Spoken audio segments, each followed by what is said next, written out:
are making me want to read it again. Oh, I think I'm tearing up. Oh, these reviews, they're getting me. They're getting me. Hello unicorns, I'm Tiffany, there's Angelica, and we are here today with another video. So in today's video, I am prepared to hurt my feelings.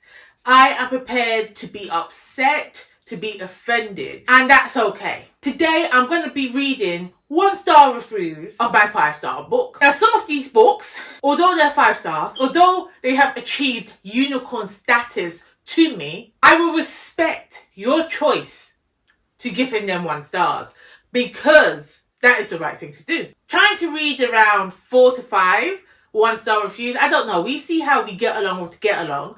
But let's just start. Let's just start with one book that I consider a unicorn.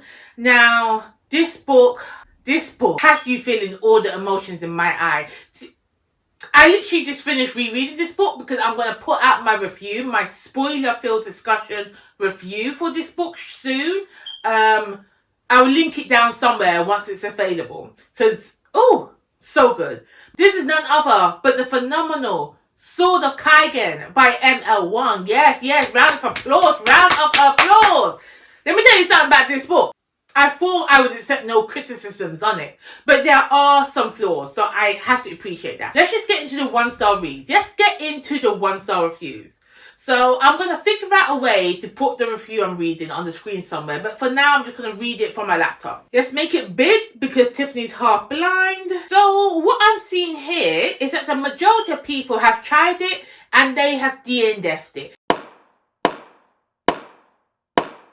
Now, I'm sorry, if you DNF the book, you shouldn't be rating it 1 star. You should just be saying you read it, but it's a DNF. Because if you DNF it at the 16, 20% mark, 50% mark, you have not taken in the full scope of what the story is.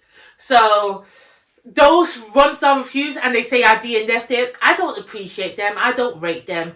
Rate them as in the sense I don't respect that type of reviewing. Unless you got to that 80% and you flipped to the end and saw how it ended and you thought, you know what, no. You know what I mean? Anyway, so this one review I have on here said that they gave up this book at 16% and it was the italics for them. The italics. You couldn't read the italics. I get that. I struggled reading through the italics. But at 16%, you're just reading the setup for the book. There was a reason why this book had italics because they were flashback scenes. You know, they were scenes taken away in the past. So, no, I'm not even going to bother read. It's a big, long-ass review. Like, trying to justify her reasonings. Or, I say her. Let me do some gender-neutral terminology. So, trying to justify their reason for DNFing at 16%. But, you DNF at 16%. I don't care. So another 1-star review, again, DNF'd at 30%. And then they said they got 42 pages on the first time around and DNF'd it. 42 pages in an epic fantasy book. 42 pages. Shut up. 42 pages. You ain't got much to say on the book. Let me go get the book. This is the book. This is the one and only special edition book I own because I love this book so much. So, this book, let's see. So this book ends at 675 pages, okay? All of this is the book. 675 pages. You're telling me you did that at 42 pages, just this little chunk. Are you mad? You didn't even get to the good part. You didn't even get to the conflict, the eternal struggle, the drama. You don't even understand at that point what this book entails. Please. I need to stop. Let me try and find a review that doesn't say I DNF'd the book at so-and-so pages because shut up. Alright, we have one. 1-star review. And they have 4 different points. Let's go through it. So it says, being honest this time around, this book sucks. Generally, one of the worst fantasy I have read and a few reasons why. One of the worst fantasies.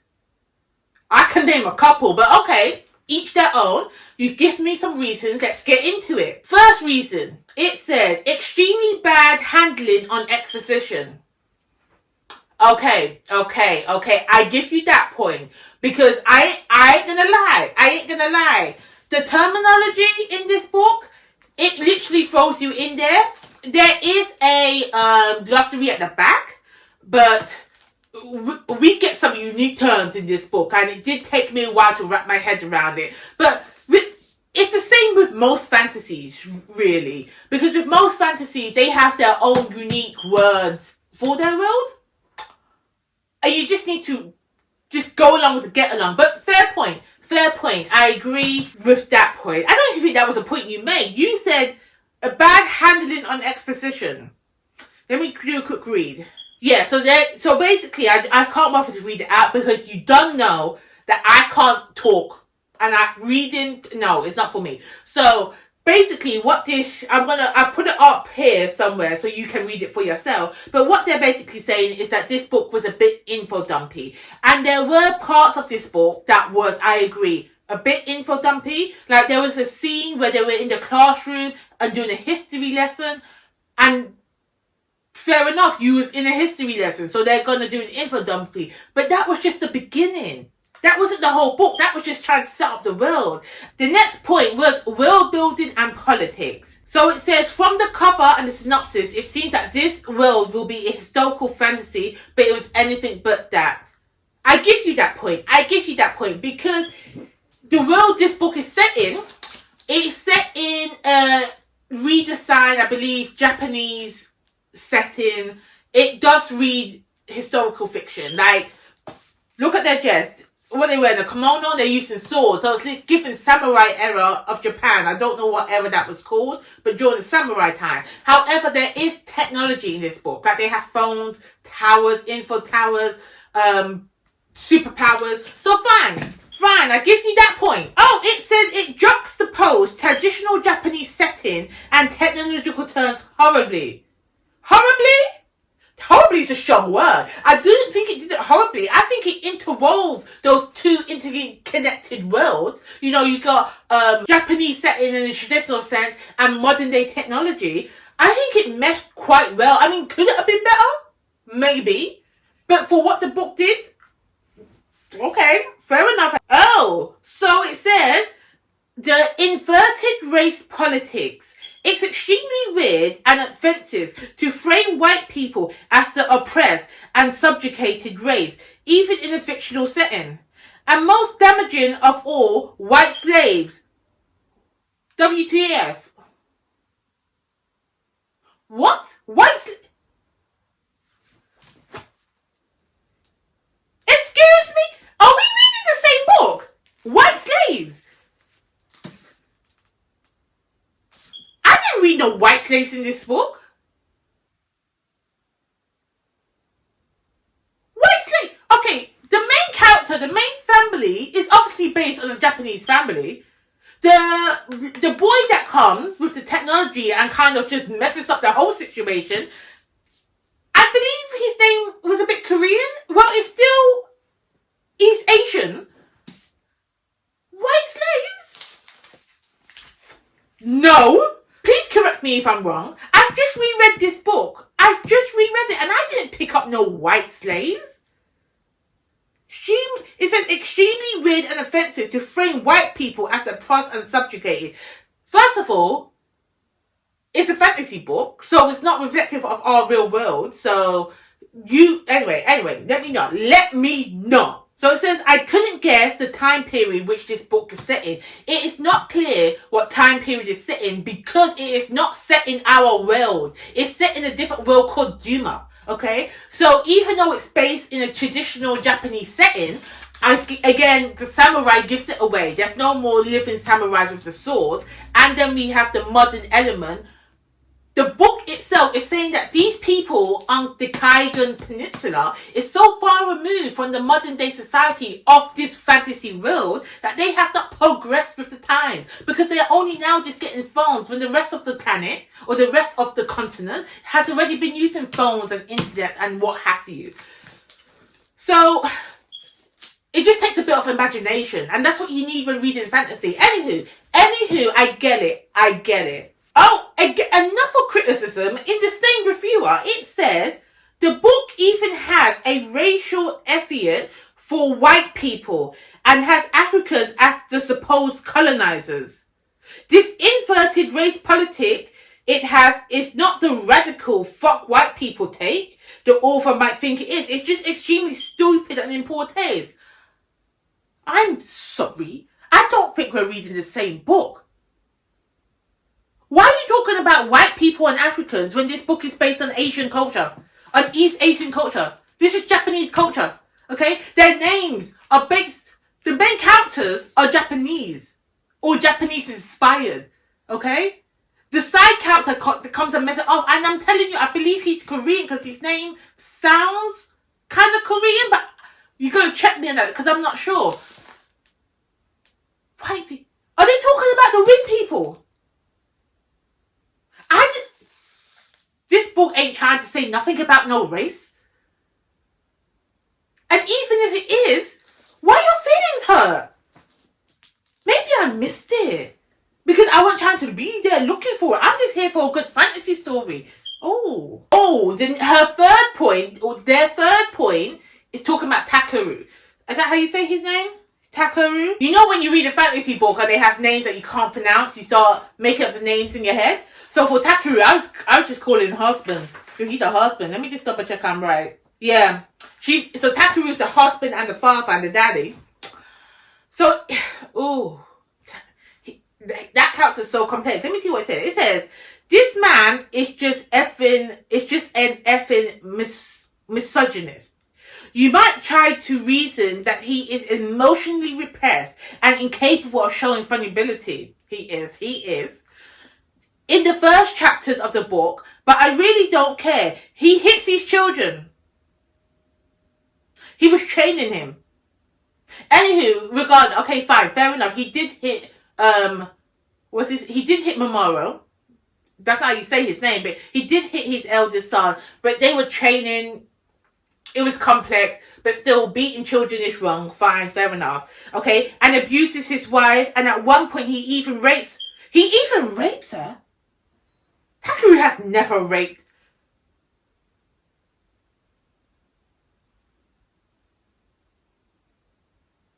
What? Okay. And as soon as he goes on one chapter without being a total arsehole, everybody fawns over him. One mountain monologue and suddenly he's a redeemable character. Yikes. I don't give a shit about him and I just feel awful for Misaki for having to put up with him.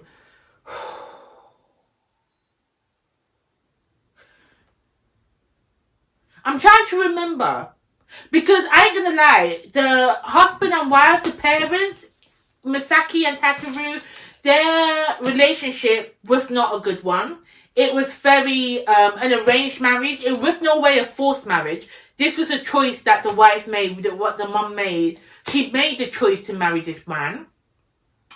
But there was a lot of miscommunication in this marriage of what they expected from each other. They both had their faults. Now, Takeru did beat up Mamoru. I give you that, man. He did. It wasn't abuse. Well, it was abuse. Let me not try and justify it. He beat him up just because Mamoru had a different opinion. So, okay, fair enough. But rape? But SA? I didn't see that. She didn't want to. But she did it out of duty, so maybe that was marital. Oh, I didn't pick up on that. I thought, I need to talk to someone about this. If you read this book, if you read Sword of Kaigen, did you pick up on that scene? Did you take away from their marriage thinking that Takeru has abused Misaki in the sense that he SA'd her? I'm not even, you know what, let's just stop with the Sword of Kaigen because I'm gonna hurt my feelings. that review did hurt my feeling. I'm still love it. It's still a fight. It's still a unicorn read for me. Let's move on. Let us move on. Okay, so I'm going to move on to my second unicorn book, which is 32 Candles. I already put out a spoiler discussion on this book. So if you want to hear my thoughts and my feelings towards 32 Candles, check out that video. So, just scanning through the 1-star reviews, I'm happy to announce that people have actually read the book through its entirety. No more DNFs, you know. So hopefully we have more in-depth discussion. Okay, so one review says, I was so disappointed after reading this book. The review sounded great. The blurb on the inside jacket of the book seemed promising. And Terry McMillan tweeted that it was a great read. If you don't know Terry McMillan, they did Waiting to Exhale and just follow up. I forgot. Getting to Happy, something like that. Anyway, but they go on to say, I don't agree at all. The book starts off kind of interesting, but midway through, the reader is handed an invitation to crazy. Now you have to read the book to understand that reference. That is right. I love the invitation to crazy. I love that little twirl. But anywho, I cannot recall ever reading a book where I started off liking the main character and was totally annoyed with him or her by the final page. Carter's character, Defeater, is my first. The storyline becomes incredibly predictable towards the end and feels a bit rushed and thrown together. Perhaps I should say, only half of the book is terrible. Either way, I'm glad I checked it out from the library instead of buying it. Okay, fair enough. The points that they did not like about this book is what made me love this book. I love the fact that halfway through 32 Candles, it switches. It literally switches genre on you. Okay? I explained it more in my review, so I won't go into details here, but no. So, it just wasn't a book for you. I appreciate you reading it though. Fair enough. So, another one. What a letdown. This book started off beautifully with so much potential. I'm still at a loss at how I'm still at a loss on how it somehow delved into a mess about halfway through. It was a mess, but in such a good way. It was a messy situation, but that's what elevated the book for me. Let's continue. Based on the first half, I was ready to give this a 4-star for the sharp dialogue, and then suddenly the author took a trip down crazy land. She did. You ain't lying. They ain't lying. Okay. The character Daffy, who is Defeater Jones, was a charming, tortured soul at the start of the story, became a cliche, irritating, whiny loony in the end of the story, and is reduced to a formulated, happy ever after romance novel with a psycho lead. Pity. You know what? These reviews ain't as bad as I thought, because they are so right. What they're describing is exactly what happened in the book. So it's like you read the book, you understood the book, it just wasn't the book for you. And that's okay. I appreciate that. Because it was the book for me.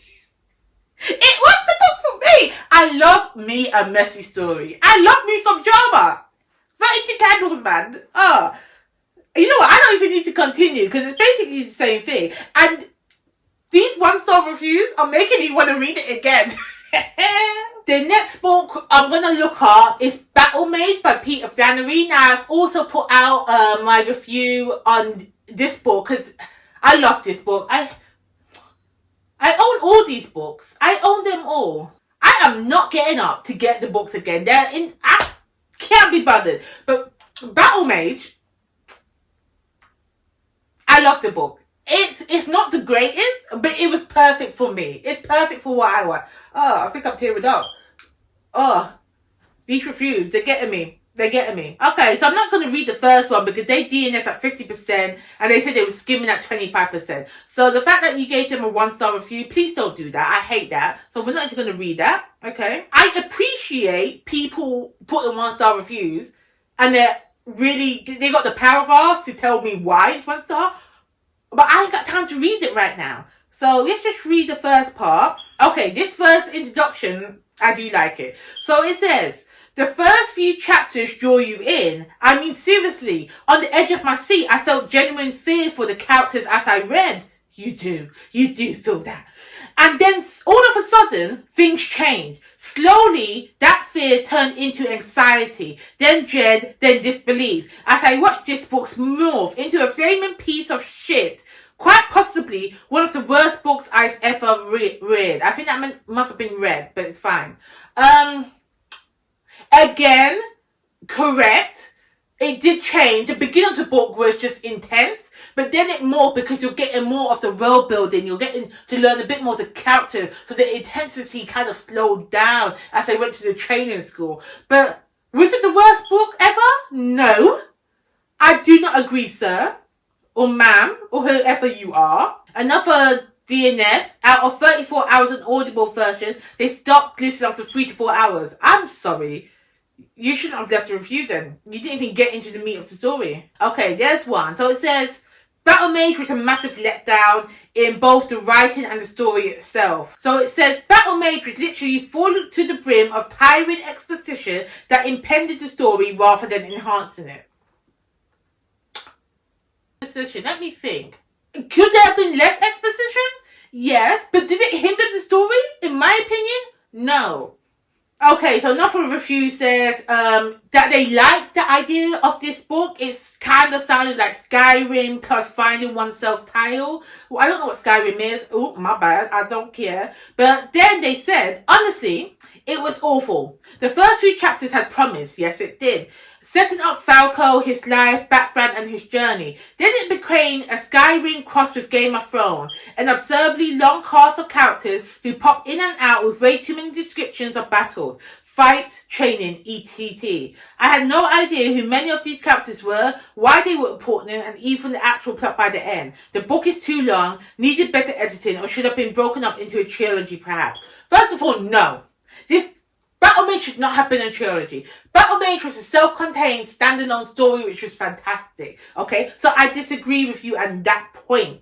The fact, I don't know what Skyrim is, but you crossed it over with Game of Thrones. No, because Game of Thrones is more of a political fantasy story, with dragons mentioned through one character. Dragons is at the forefront of this book. The political intrigue in this book is just brushed over. It's just one character has it. I don't see that. I don't see that comparison. You know, and I feel like you was reading Battlemage to be a Game of Thrones-esque story. That's not what we got here. So no, I don't agree with you. And then you said the description of battles and the fights and the training. I enjoyed those parts. To me, could they have been better? Have I read better? Yeah. But in this book, I enjoyed reading it. I thought it was done well. I could physically, that's not the word. Physically, what's with your eyes? What do you do with your eyes? Visually. Angelica, they got me again. I can visually see those battles in my mind's eye. So, okay, to each their own, This may be the worst book I've ever finished. I honestly have no idea how it's rated so highly.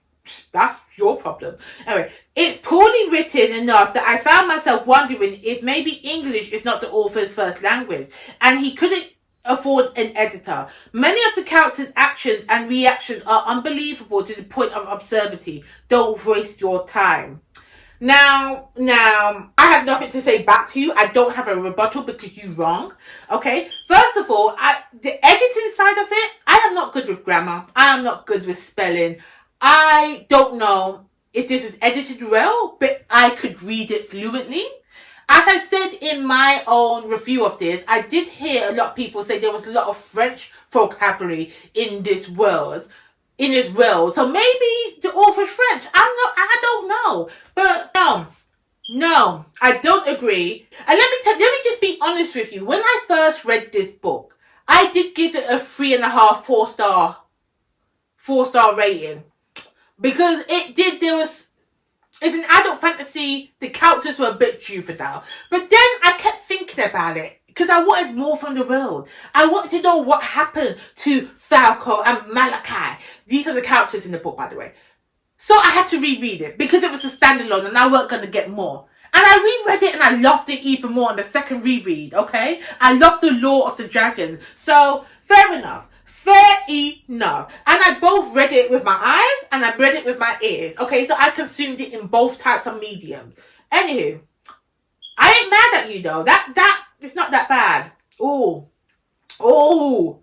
My next one is going to be Rage of Dragons. Now we're getting more into the part where I feel like my feelings are going to get hurt. Okay, so this one, I think a pirate, let's just review, because it starts off with, ahoy there, me mateys. So, obviously, you's a pirate, and I like pirates, so hopefully you ain't going to hurt my feelings. Anywho, so it goes, I wanted to read this book because as soon as I saw it, because it was marketed as African-based fantasy with dragons. Cool, right? Well, I have to admit, I struggle with this book for many reasons. I love you giving me reasons. So first of all, the dragons, okay? I adore dragons and there just wasn't enough of them in this book. You're damn right. You know what? I give you a point because it's called Rage of Dragons. I swear there's only 2 scenes with dragons. And I understand the naming of it. But you lied to me, Evan Winter. It was a great book, but don't put dragons in your title when there's no dragons to be playing with. Did that even make sense? What did I say? We move on. Okay, so fair. I give you that. So then it goes, the culture.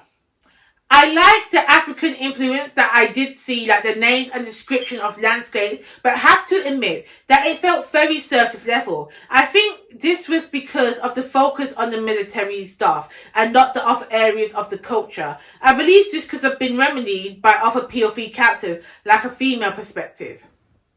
You don't make no sense. Because what culture? African culture? You're saying it's an African-inspired fantasy, but Africa is a continent with many different countries and many different cultures. So, but I think the author said it's Susha, the one XXXH. I don't know how you say it, Susha inspired. They got the names and the description, that's bringing out the culture. But it's inspired, it's not based on. That's a point that I'm iffy about. Next point is the women. The women are said to be important in the culture, but didn't really see concrete evidence of it in the book. With the focus on the male military training, the women did not really get much page time. The queen and the female sorcerers all seem to have no real power and be dominated by the whims and rules of the men. And outside of Sori, the love interest, many times the powerful female sorcerers had their magic fail because they couldn't handle it. Also, if I remember correctly, most of the women's magic only work on men to support them in battle. As for the common people, one of the main non-social women was a RAPE victim who died. Where are the strong females, really? Sori, who is to me my favourite character, I agree, I love Sori, Sori is my favourite, was the only fleshed out female character who showed real girl power. The exception to the rule, it seems. You know what? I have to agree with you there. There was a lack of females at the forefront because the way their world is set up, the women are highly regarded. They're the only ones that can call the dragon. Okay, so the women are in power. The monarchies follow the female line, so the queens are always going to be the female. The females are the ones that have the magical powers that give the abilities to their male counterpart. However, I do understand your point. Fair play. Next point he has, or they have, is the colonization. And this one. Okay, let's read what he says. I need to stop doing that. Let's read what they say. I understand why the Omehe people have fled and are looking for a new home. I sympathize with their wishes for survival. But it did seem rather sad that the goal of the Omehe is to kill off the native people and steal their land. That made me feel squidgy. That's not even a word. Why are you playing me like that? You making up a word and making me pronounce it? Moving on. And because the Omehe people's culture itself has problems with the caste and politics, I kind of didn't like them and did sometimes root for the savages. Yep, I agree. I am not sure if this will be addressed in later book, but it's hard to read a book where we aren't really cheering on either side. I agree with that point. Because even though I'm following Tao and I'm following his revenge story. I don't like his people because they were wrong. How dare you arrive to this? You're running away from your country, from your people, from wherever you come from. You run away, settle on this new land and decide to kill people and take their land for themselves. And I'm meant to want you to win. No, thank you. No, thank you. So, in Rage of Dragons, if you don't know, there's had two kind of main storylines. You had Tao, who was trying to get revenge for atrocities done to him.